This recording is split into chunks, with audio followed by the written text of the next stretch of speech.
Apat na magkakasunod na sunog ang sumiklab sa Tondo at sa Binondo, Maynila kung kailan ipinagdiriwang ang Chinese New Year.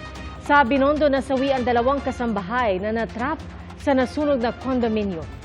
Saksi si Von Aquino. Lakas na. Ay, Diyos ko, Lord. Nanananghalian ang ilang residente bago mag-alauna ng hapon kanina nang sumiklab ang apoy sa Aita Street, corner Trinidad Street sa Barangay 91, Tondo, Maynila. Walang naiulat na nasaktan pero apektado ang nasa 5 bahay. Ayon kay Eden Rodriguez, nakita na lang nilang nagliliyab ang ikatlong palapag na kwarto ng dati niyang asawa. Sunog po lahat. Lahat po. Third floor hanggang baba po. Hindi na kami nakapagligtas kasi ang una namin is yung buhay ng tao. Tsaka yung may mga alaga kaming aso. Natupok din ang tinitirhang kwarto ni Francisco Sun.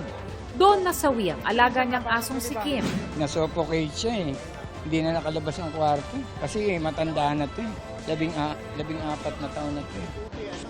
Hindi ko na nahabol.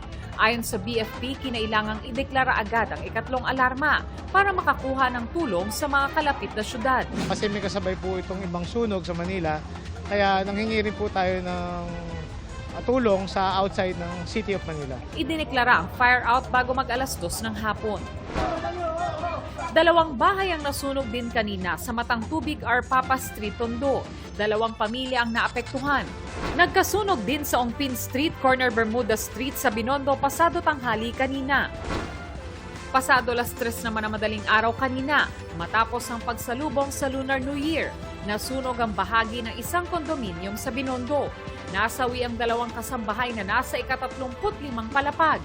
Ayon sa may-ari na yung lalaki, nakalabas siya nung magkaroon ng usok ng sunog. Siguro nagpanik na at hindi na niya na yung mga kasamahan niya na gisingin. Agad naman daw humingi ng tulong sa mga bumbero ang lalaki, kaya agad na ilabas ang 2 niyang kamag-anak. Pero hindi nasagip ang 2 biktima na nasa loob noon ng maids quarters. Mag-alas 5 ng umaga nang maapula ang sunog. Matapos masecure ng BFP ang buong gusali, pinabalik na sa loob ang mga residente. Hindi rin nakaligtas sa sunog kaninang madaling araw ang 78 anyos na lalaki sa Cebu City na diskubre ang kanyang labi matapos maapula ang apoy. Ayon sa pamangkin ng biktima, maging sila ay nahirapang makalabas dahil sa kapal ng usok. Nadamay rin sa sunog ang 2 pang bahay. Para sa GMA Integrated News, ako si Von Aquino, ang inyong saksi.